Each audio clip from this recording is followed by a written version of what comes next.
on, girl, let's scream. I am a god. No, please don't kill me, Mr. Ghostface. I want to be in the sequel. This is the part where you run.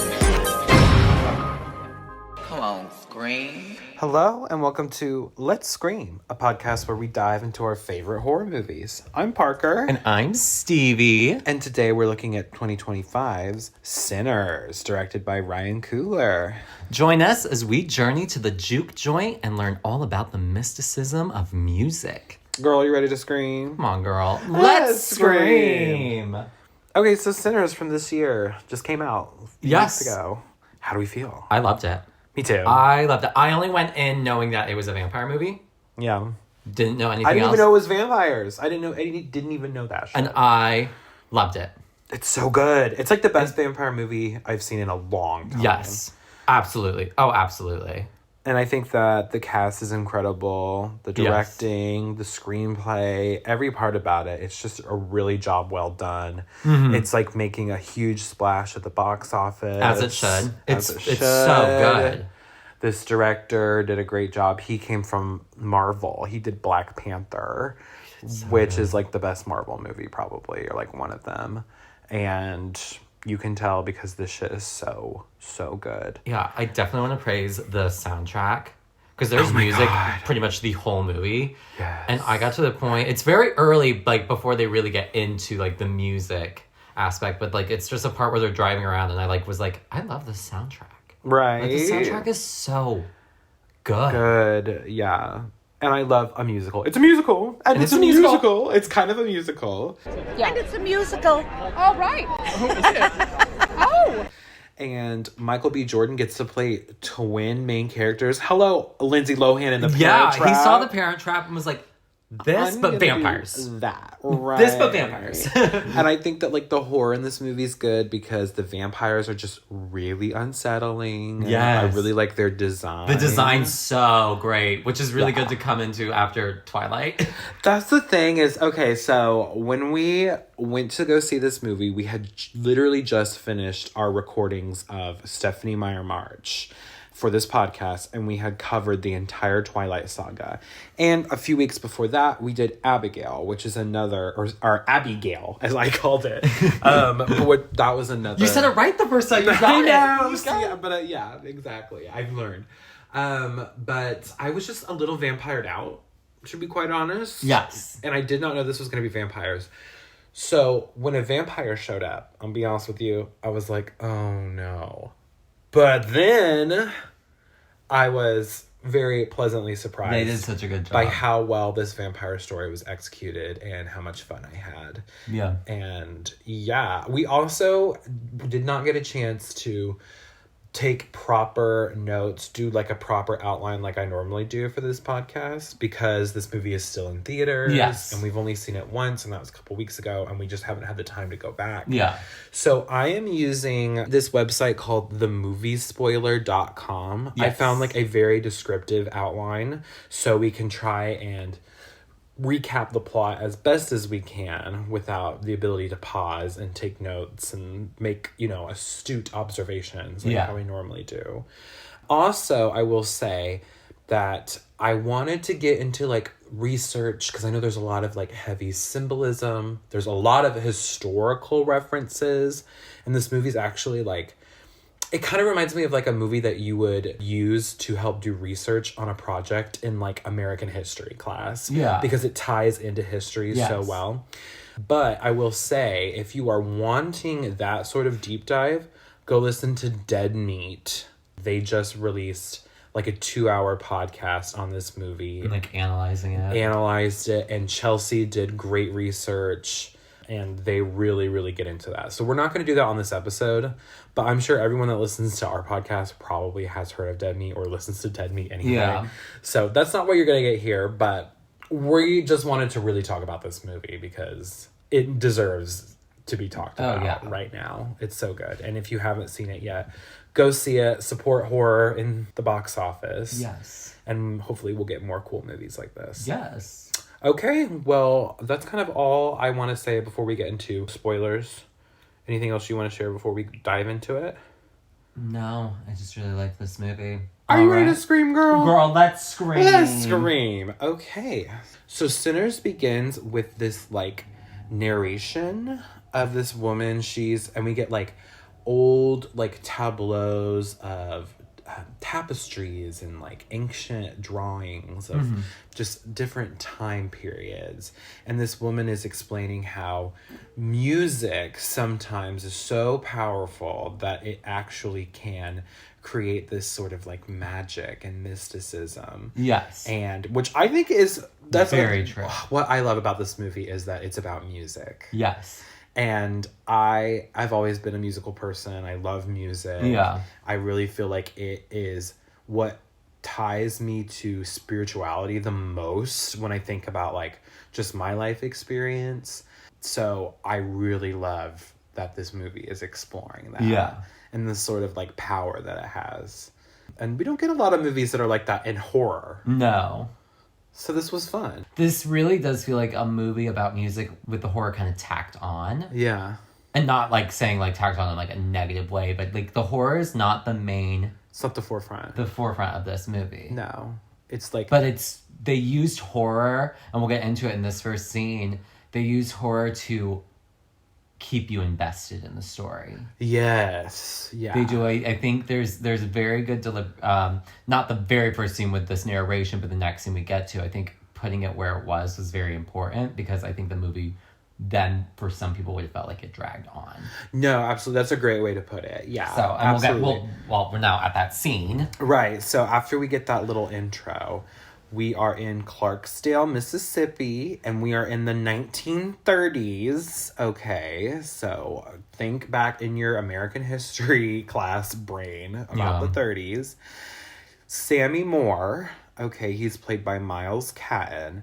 He is driving up to a church, and he looks rough. Like, you can tell homeboy's been through some shit. Shit went down. Okay, he's holding a broken guitar. He's holding, like, the neck of a guitar. I thought it was a gun at first. And I think the way that they, like, shoot it and film it, it kind of looks like he's holding a gun, right? Yes, that's what I thought. I was like, oh God, is he about to go shoot a bunch of people? I don't know. Like, it's spooky. He enters this church, and there's the pastor named Jedediah, and he is a very Southern Baptist pastor. Yeah. Like the way his preaching style, and it's very, you know what I mean? Like that kind of cadence. Yeah. Which I always thought was so spooky. That always, like, in the X franchise, yes, that pastor, that just gives me chills. Yes, like that always spooked me out. But kind of like now it's more like the mega churches who have that kind of like modern time, just like kind of like, oh my God, calm down a little bit. Exactly, yeah.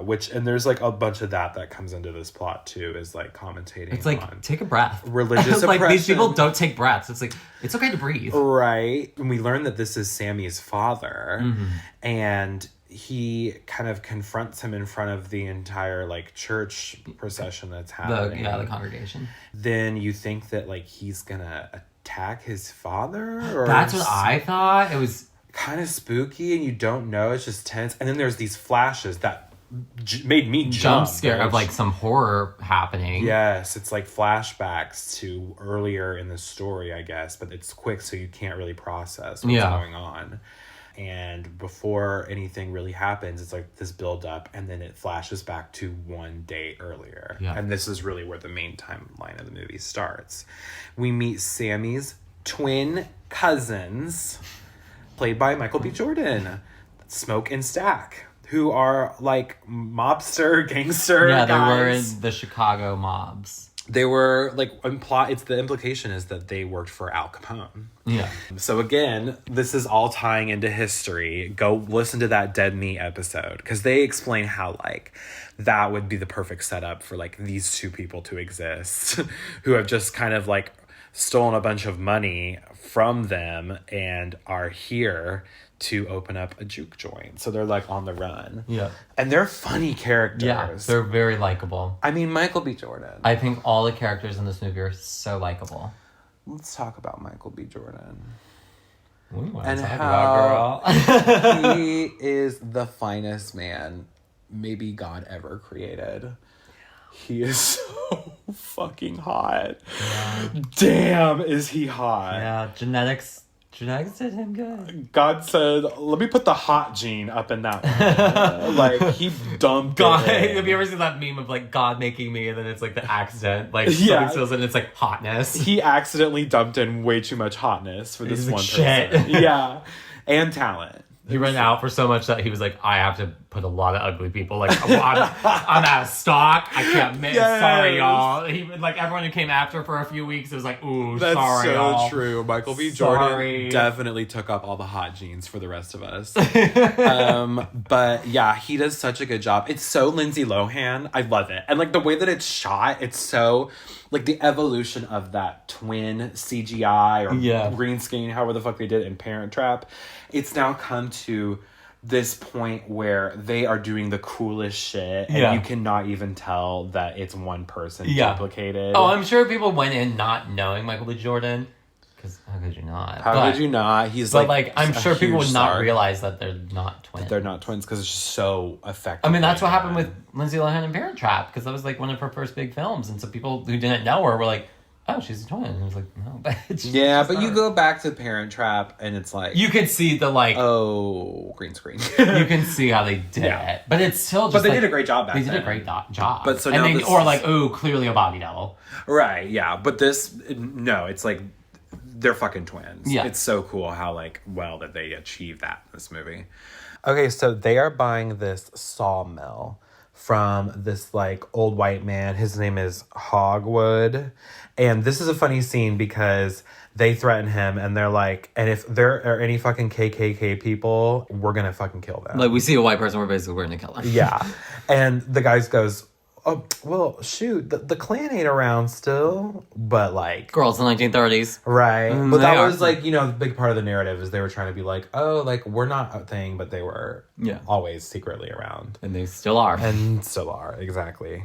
So the brothers recruit Sammy because apparently he's a really good like blues musician and they are going to use him as like the lead talent in their juke joint. And also he's going to help them like recruit more people to come and help out. Yeah. And that's kind of the whole like first, I don't know, half hour, 45 minutes of this movie is them going around recruiting a bunch of people. Recruiting friends and buddies and people that they know from the past.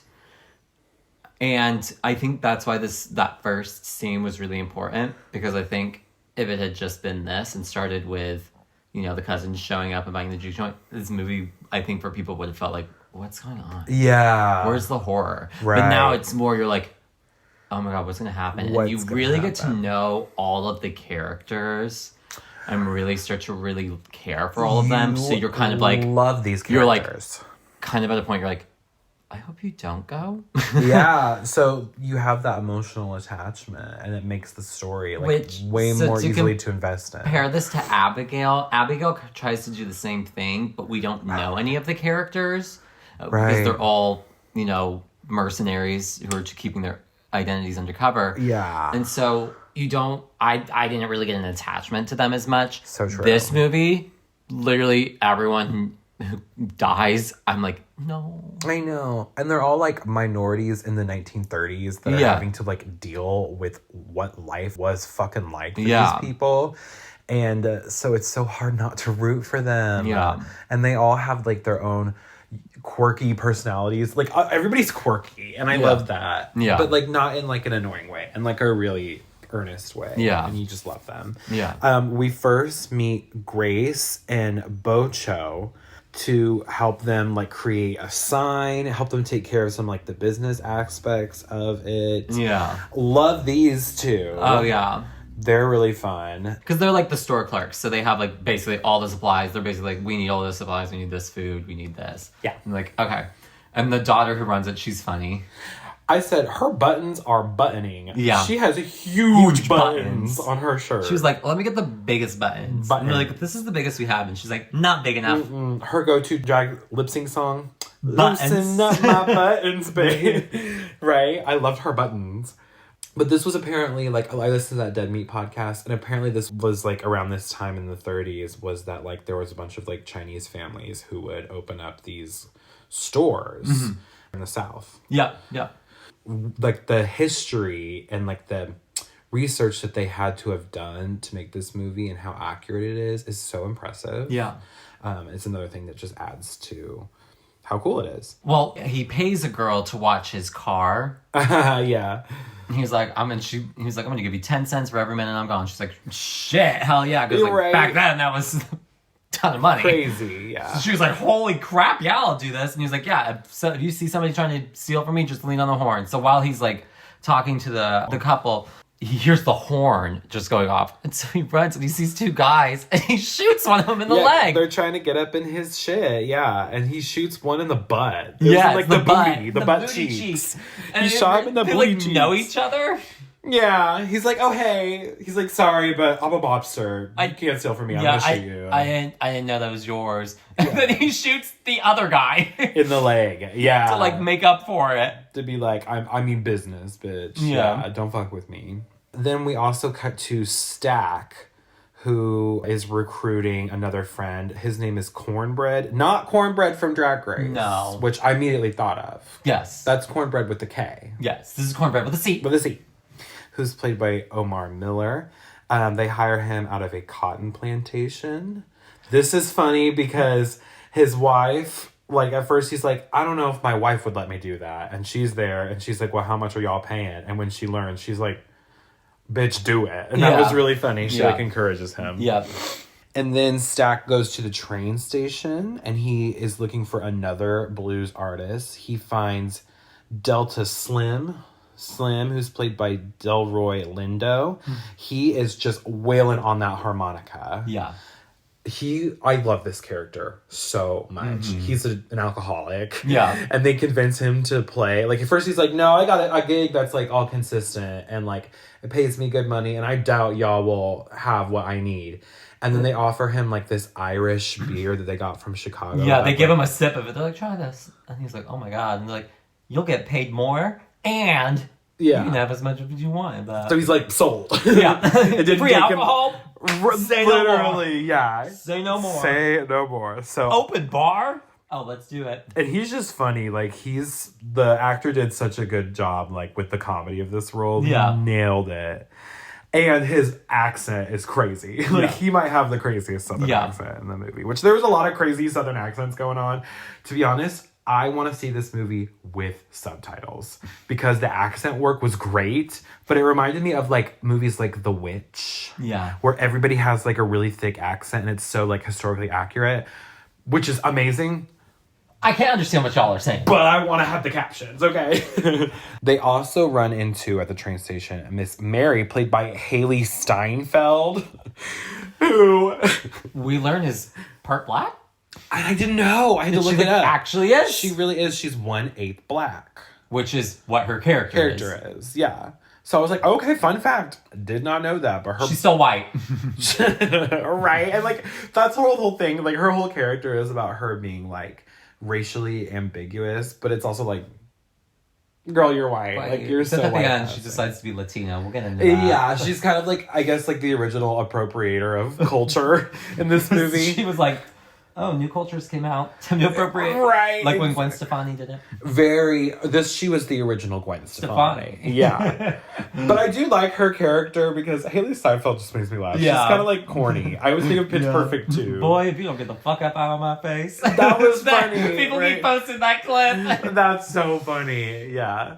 And she's like in love with Zach. Yeah. They have like a fling kind of thing. And like they're always like having cunt-offs with each Smoke other. has his own lady who... I think we meet her next, right? Yes, but... yeah, what's Haley Steinfeld's character's name? Mary. We learned that, like, they had... Her and Stack had a relationship before. And then she's like... Is she married now? I don't know. I can't remember. They also Sammy meets Pearline. Who is married, and she is... Oh. Gorgeous. My God. You know what she was in? Batman with Robert Pattinson. She's the mayor girl who's running for mayor. I knew I recognized her from something. I was like, oh my God, she's this beautiful, dark-skinned black lady. And immediately, as soon as she's on the screen, I didn't recognize her, but I knew that she was from something, and I was like, oh, Batman. But you are just drawn to her. She's in like a crowd of people, but your eyes go straight to her. She's just so beautiful. And she's always serving cunt. Like, Yeah. she nails this sort of like vampy character. Yeah. She's like a fun, like free lovin'. And she's got like the most glamorous, like you can tell like a couple years back she would have been a flapper. Yeah. She's got like just the fashion, and she got the money. She got the clothes. Is the diva of this movie. Yeah. For sure. Love Miss Pearline. Yes. She's amazing. She flirts with Sammy. She likes Sammy. Yeah. I think she's attracted to, because he's kind of like a dweeby. She calls him preacher boy, or pastor's son. Preacher boy. Preacher boy, yeah, I can't remember. She can just tell that he's all straight-laced, and she just wants to loosen up his buttons. She needs to talk to that one girl with the buttons. Yeah, like, she can I'm telling you, loosen up my buttons, baby. That's such a good song. It's so good. Is it Melody who sings like the whoa, whoa, whoa part at the end? Yeah. I love that part. Yeah. And I especially love that meme of Nicole Scherzinger getting like shitty that she's being like overpowered. She was flat. She was flat. Like, She went flat. I would have been mad too. I would have been Girl, mad. you're gonna upstage me and then go flat. Okay. But Loki is still 8 though. I love that verse. Oh, it was her Christina. It's good on the Aguilera. Recording. It's great on the recording. Yeah. The live performance, she went flat. Oh. It's so good.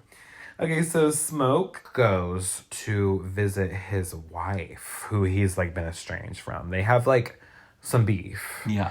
Because I guess like they had a child that passed away, and they started to resent each other. Yeah. And then he left. Yeah, and she apparently is into voodoo. Yeah, it's like a voodoo shop is what that's what I was trying to think of. Like a voodoo place. And she, first of all, So she sells like medicinal herbs, I think, and stuff. I feel bad for thinking this, but I thought this was his mother at first. Oh, you did? Yeah, I thought that she was totes his mother. And I don't know what that says about me. I didn't get that. I don't think I thought I that. think just the way she was styled, like, to kind of look more like an older woman. And she's, like, thickums, too. I think it was more just to show how, like, the spectrum of, like, Black culture, because there's so many different... I think that was also the thing, is we were seeing, like, how much Black people, like, in that time period, like, not all of them were, like, they were all going in very different directions of, like, culture-wise, because we have the ones who are clearly very wealthy. We have still the Southern Baptist Church, but then we have her who's more connected with the actual, like, African roots. No, So- I think you're 100% because I right. do think that's a big part of it, especially with Sammy and his father. His father is very much, like, against him being into music. Yes. Yep. But, like, music, especially with African culture and, like, Black culture, is, like, it's so rooted in their culture.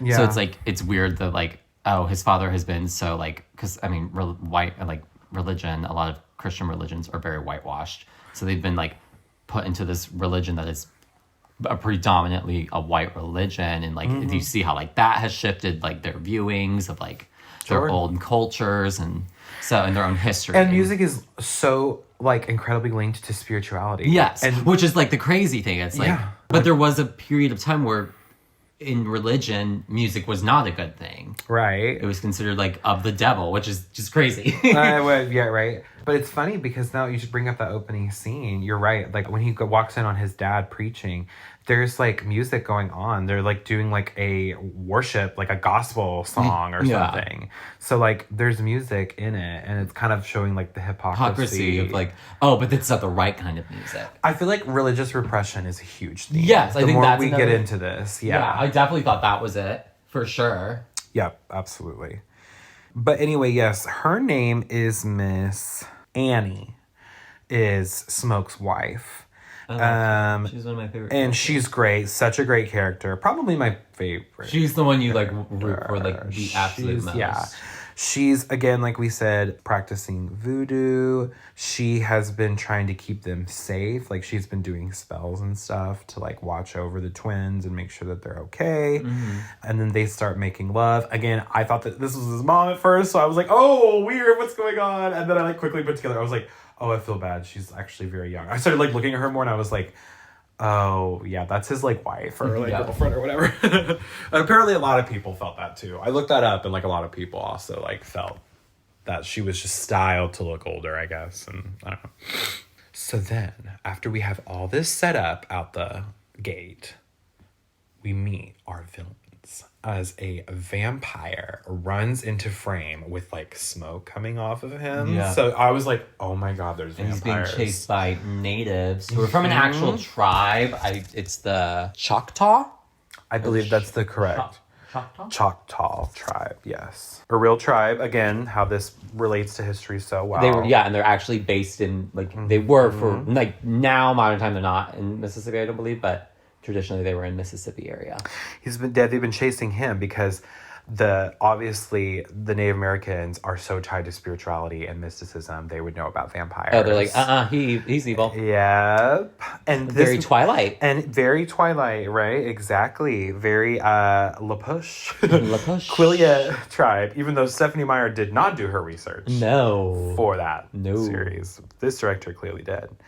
And this is an Irish vampire, too. So, like, this ties into, like, the Irish and their spirituality that ties into music, because he's also a musical. And, like, Yeah. the villains are even musical in this. Yeah. Which I think is, like, really creative and cool. He runs to the home of this couple, Bert and Joan, who are these white people. And we see in their house, they are clans people. They have, like, the white robes. And he kind of uses their clear racism to take cover from the natives. He's like, he calls them like Injuns, which is what Yeah, people he says call they them. like are trying to rob him or Trying something. to rob him, so they like let him into their house. And this movie does apply my favorite vampire trope, which is you have to be invite invited them. in. Yes. I always think I thought they so took the fun. tropes and did them really, really So well. cool, yeah. So they let him in, and then they like dismiss the Choctaw. Yeah, they're like, hey, We haven't he's seen really anybody. dangerous. So like, if you see him, don't let him in. Which they already let him in. And then she, like, the woman goes back. She sees that he is a vampire. Obviously, he has feasted on her husband and turned him into a begins to vampire. Yep. And the vampire design, I think these are the coolest vampire eyes in cinema. Yeah, they're scary. They're kind of like like a cat eye. but not. Like, it's It's- like blacked out, but like with this like weird ring. Yes. And it's very like ominous. Like you clearly see it and you're like, oh, you're fucked up. right. You're fucked up. Yeah, and I like this actor, Jack O'Connell, who plays Remick, is the name of the vampire. The main vampire. The main and vampire. Like, yeah, and then the husband, Bert, says, oh, don't worry, honey, you'll feel better real soon. Yeah. And then she gets turned. Turned. Yep. And so, like, this is our villains now. We've got these racist ass vampires who are gonna go up into the juke joint. Yeah. So it's the opening night of the juke joint. They let people in. It's a big crowd turnout. And there's what I like is while people are buying drinks, there's one guy who like clearly does not give enough money. Mm-hmm. And like I think I don't remember if it's Smoke or Sack is like, oh my god, we can't be letting them not pay. And then the one's like, dude, it's fine. We got to make sure they come back. Exactly. So if that's all he can pay. Yeah. That's all we're gonna. And the whole point of it too was, I think, to like it's a sense of community. Unite the community. That's what he was. He was more. I think it's Stack is the one who's more focused on. This is a community, or see, I just don't remember which one's which. I know, and I feel bad. Smoke is the one who is like, oh, we gotta make money. We gotta make money. And yeah. Stack is. It's fine. Yeah. This is about like he's giving like he doesn't say it's about community, but you could tell what he's saying is. It's about making sure these people have a place to come and feel safe, and they can just do what they want to do and be themselves. And they also allow Miss Mary to enter, because she is 1/8 black, and I think that ties into like, Cornbread is the bouncer, right? And he's like, "What are you doing?" Yeah, she's super white passing. And she also gives him some attitude. And they're all kind of she is sassy. They're like, we don't think you want to come here. And she's like, no, I do. This is my family, And like that reminds me of like the 1-drop rule, which was like basically if you are any percentage black, you're considered black by law. So she is black technically. Yeah. Stack has Sammy play his music. Sammy, okay, this is my favorite scene in the whole fucking movie. This is the scene greatest scene in in this movie, and it's probably one that of the I've best seen scenes one of the best interpretations of music I have ever seen. This is one of the best scenes I've ever seen. It's so well done because it starts off with like He's playing the blues. and then we get this like kind of like Prince-esque guitar player. Yeah, but then like from modern times. He's on an electric guitar. Yeah, and then it's just kind of like the camera does like a 360 kind Yes. of around the room. Like it's on a tripod clearly and it's just spinning around and we just see all these different eras of African and Black music and it's so beautiful. We see like a girl twerking, we see disco, Yeah. we see like traditional African dancing. swing dancers and it's such all kinds of and shit. what I love about that is because, some songs and some music is absolutely timeless. Like me and you are both people who really love to explore music from older generations. Like I know you like absolutely love the 90s. I love like disco music and 70s music. I know you 80s like 80s synth pop. Yeah. So like, and it's really such a beautiful interpretation of how music just is beyond time. Music is timeless. It's Yes, can and just connect generations. it also is a huge ode to how Black culture has created and influenced so much the in most music. iconic music genres and styles of music that we have. Pretty much everything. Everything, It's like crazy. yeah. Like, and there's, obviously African tribal dancers that you see in this montage as well. And I think that's truly like the root of all contemporary music is it comes from the percussive elements that were kind of really introduced in the tribes and were appropriated over the years by these other cultures, which you see later in this movie as like our sort of But it's also vampire. crazy because in American history, they suppressed those connections to African roots, but then like to then continue to just steal. It's just like, Yeah.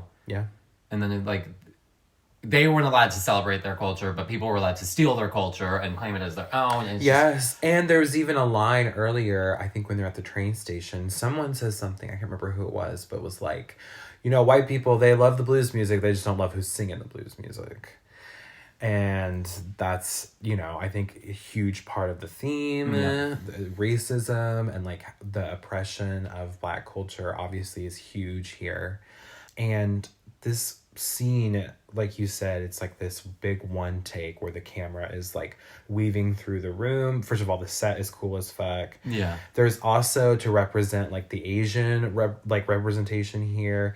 There's like there's cultural traditional Chinese dancing going on, and I believe Taiwanese dancers I saw as well. It was giving very Nymphia Wind's talent show. Yeah. I saw a lot of that going on. And I had full body fucking chills. It was this like entire such song. like a magical scene to watch. His voice is amazing, and then like the way that all the other like different people from cultures, and it also ties into like the mysticism of music that was introduced at the beginning. I mean, I could go on and on. We could have an entire episode just dedicated to how brilliant this scene is. It's the best. It's amazing. It's just beautifully done. Ugh. It's great. I know, it's so great. good. And we might have to move on because if we don't, we're just going to We're start just going to repeating keep going into it, yeah. But if you are questioning whether or not you want to see this movie, go see it just for this scene alone. Please. It is life fucking changing, okay? So we get that amazing, amazing, amazing scene, but it draws the attention of the vampires. The vamps. Okay. The vampires come up and try to come in, and they are even playing music. And again, this is like what I was hinting at earlier, where it's the appropriation of white people appropriating the blues music. Yeah. Because it gives very like, it kind of is almost too Irish sounding, and it's like they're trying to relate. And it's like, oh, you're being desperate. It comes across as desperate. Yeah. Which I think a lot of white people, like, that can be said today. Yeah. In trying to like relate to Black culture. And Smoke immediately becomes suspicious of them. Yeah. And says, we're not letting those motherfuckers in. Yeah. And there is something like off-putting about them too. Oh, yeah. Well, they're vampires. Because they're vampires. Very clearly. So Miss Haley Steinfeld, decides to go out and talk to them herself And because she's white passing. Is this when she says, boy, if you don't get the fuck up out my face? I think it might be. That shit was funny as fuck. Boy, if you don't get the fuck out my face. She decides to confront them because she's white passing. And she knows that the brothers could use the money, so that's kind of also like the incentive. She's like, well, you know, they're Irish. Because he offers gold. He offered gold, and like that's crazy. And they're Irish, and the Irish are also like were minorities, and like they were being repressed at this time. Yeah. So it's just kind of like her extending the olive branch to them. She starts to notice that Remic's eyes are glowing and doing that creepy vampire thing, and he starts drooling, which that was so creepy. Yeah, and she's like, uh-oh. Yep, and she starts to walk away, but then he starts flying. And it cuts, and it's... That was scary. Well, because it's like, it gives you this like hope of like, oh, well, he's not doing anything right now, and then, bitch, they can fly? No, they can fly. Yeah, they can fly? They can fucking fly. Also, Mr. Cornbread, who we love, goes to take a pee in the woods. And he hears some rustling. Mm-hmm. Not good. So Slim, the harmonica player, my favorite, has to take over like security duty. And then meanwhile, Sammy starts giving Miss Perline good head. Yeah? He goes down on her. And she's going, oh, there's a lot because this movie has a lot of talk of pussy eating. This was a horny ass movie. This movie's horny. I think it was rated R because it was horny. Horny. Rated R for horny. Yeah. These characters do need to go to I don't think it was because of jail. the horror. I think I really do think the swearing and the sex talk is why this movie's rated R. Yeah. Because the horror is not crazy, graphic. gruesome. Or it would have been like PG-13. Right, I agree with you. The sex talk and the pussy eating made this rated R. But like, thank God. Thank God. I don't need teenagers there. Oh, right. I don't need kids. I don't want little kids running around this one. But this was so great, and Perline is cunty, and she's good gorgeous. for her. She needed to get that coochie munched on big time. Mary is let back inside the juke joint. And she asks, well, are y'all just going to let me in or da-da-da? And so, like, that's suspicious. You're like, okay, she's a vamp. She got turned. She's totes a vamp. She begins to, like, put the moves on Stack. They start to fuck. Yeah. They're fucking. And Smoke is dealing with, there was some kind of like an outburst and someone got his face slashed. Yeah, there was like a fight over like gambling. I think it was gambling going on. And some guy he was using a trick dice. Yes. So Smoke is like, hey, Sammy, go get Stack. And Sammy tries to like walk in on Stack, but they're fucking. He like hears that and he's like, oh. Okay. Is this when we see ass? Did we get Michael B. Jordan ass in this scene? I think so. Yes. I feel like I would have remembered, though, more clearly if we did. I don't think... No, because isn't she riding him? She's riding him, yeah. She's riding. We don't get his ass. We don't get ass. We don't get any boy ass. Damn. That's the only negative I'm going to give to this movie. 0 out of 10 stars. 5 stars. I want no more ass. man ass, bitch. Especially when the lead is Michael B. Just Jordan. like in The Substance. Yeah, Substance gave us man ass. Hairy ass. Hairy man ass. Thank you, director Coralie Farge, for that. She knew what the people wanted. That's why The Substance is still the best movie in a long time. Okay, come on now. It had hairy ass. Anyhow, so when Smoke goes to like check it out, he finds Miss Mary devouring Stack's neck. Yeah. She is all biting up on it. Because when he's taking off her dress, we see she has a bite mark on her back. So she clearly got turned. Yeah. So Smoke starts shooting her, but it's a vampire, so she gets up. It's like, oh. She's like, hey, what's up? And then she pops the fuck back up. She leaves. She runs out. And then she just like dashes away. Very spooky. So Smoke tries to save Stack, but Stack dies. Yeah. This was so fucking sad. Yeah. And is it Mary? No, not Mary. Who is Annie? You're talking about his wife? Yes. Annie realizes that something is up. Because she's like, he shot her and she didn't go down. And she's the first one to be like, vampires, bitch. Yeah. She puts two and two together. She's like, okay. Yeah. Oh, I mean, she would know 'cause she's a voodoo queen. Yeah. So, like, she would obviously be in touch with the supernatural. And basically at this point, it's only Smoke, Sammy, Annie, Slim, Perline, and They Grace. tell everyone, she's like, we gotta get everybody out of here. Yeah. Like, Everybody so else everyone's told to leave. And after they all go, Cornbread comes back and demands to be invited inside. Yeah, he's like, so y'all gonna let me in? And then they're like, oh, wait a minute. Why the fuck would we need to invite you? You've been coming and going all night. Why do you need our permission And now? you're the doorman. Why the fuck would the security need to ask to come in? You're the one who's letting people in. Yeah. So And immediately. who is it? Somebody puts their arm out enough from the door, and so Cornbread grabs them and tries to bite that.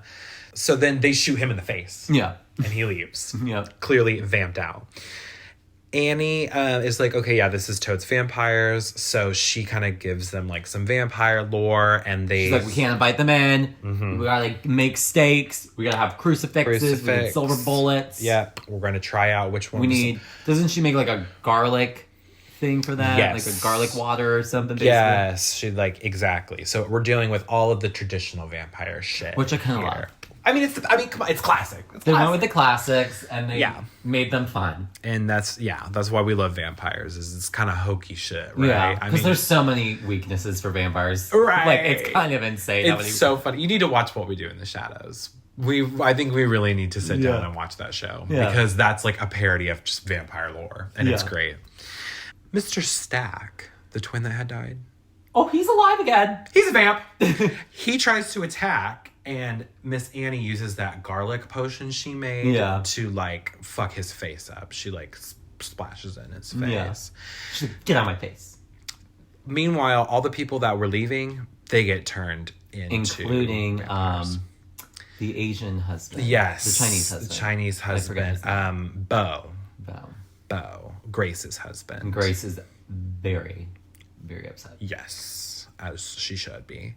Because him and, I don't know if we're there yet, but him and Ruben, what's the... Remick start like teasing her, and they mention their daughter because we learn that when a vampire turns somebody, they gain all of their knowledge. Yeah, which that's a really cool addition to the lore. Yeah. I liked that. And so he knew, he's like, I know exactly where your daughter's at. I know everything about you. Like, I know how big her buttons are. Yeah, I've seen those buttons. Huge. Where y'all getting those buttons from? Her name might as well be Lucy McButtons, bitch. She got some big ass buttons. Big ass buttons, okay? And we're gonna kill her, so you better come on out. Da-da-da-da-da, like luring her. And then like the crowd of vampires starts to grow, and they're like having their own party outside, their own music, and they're doing like Irish jigs. Yep. So that you're seeing like the white people Irish influence on there, which I thought that was really funny. And at this point, Remick is coming up and he is explaining to them that this was all a setup by Hogwood, the man who sold them. He was going to have the KKK coming. He's the Grand Dragon of the KKK. Yeah. So there are Klansmen who are going to come up and kill them at some point. And Remick's whole plan, like he explains that his whole reasoning for attacking is that he's not racist, but he does want Sammy. He notices Sammy's blues playing and how he was able to conjure up all of the different generations of music from the past, and he sees the power behind that. So he wants to turn him and be able to like harness his magic. Yeah. So that's like his whole goal here. And this is when I get frustrated with Miss Grace. Because they're like, girl, we just gotta stay here. Like, we ain't gotta do anything. We're gonna just wait them out until the morning. She's like, no, but my daughter. And they're like, girl, they're just trying to get you to leave. She says, come on in! And like screams and invites all of the vampires in. Which pissed me the fuck off, Miss Grace. What the hell were you thinking? I got really frustrated with her. Yeah. And I really liked this character. And then she did this shit. Yeah. But, you know, the plot has to move along. Yeah. They needed to come into the house at some point. So they have this... Somebody had to blow it. Somebody had to blow it, so they have this big showdown. Okay. This was a really fun action sequence. Because Miss Grace, she gets, like, set on fire, but she, like, stabs her husband, like, right in the heart while she's, like... So they both get lit on fire. They both go up, yeah. And then Miss Pearline gets fucked up. I can't remember how. She gets, like, bitten or something. Yeah. And right in front of Sammy's salad. Yes. So he shook up. And now they've gotten rid of, like, at this point in the fight, they had gotten rid of most of the vampires. Yeah. Vampires. Did you hear me just say that so southern as fuck? You're getting influenced by the movie. I think I am. I just sounded like Terry. Did you just say vampires? I sounded like Terry Joe when I said that. The vampires. Vampires. Homosexuals. Terry fucking I got an American Joe. Flag behind me and an American fag in front of me. And then at this point, Miss Annie gets bitten. Yeah. This was sad, and she had made him promise, like... If I get bitten, you gotta kill me. You gotta kill me. And don't let me turn. Do not even think about it. So he has to follow through on that promise. And very, like, sadly kills her. Yeah. Which this was so fucking sad. Yeah. And... This was, like, the one that was like, no. No, I really didn't want Miss Annie to go. She was my favorite. Smoke tries to lead the vampires upstairs to try and help Sammy. Mm-hmm. And this is when he is confronted by Stack. And Smoke has to kill Stack. Yeah, so their showdown, like, together goes on. Yep. And then Sammy is outside, right? With Remick. Yes, and they're, like, in a, like, little pond. Yes.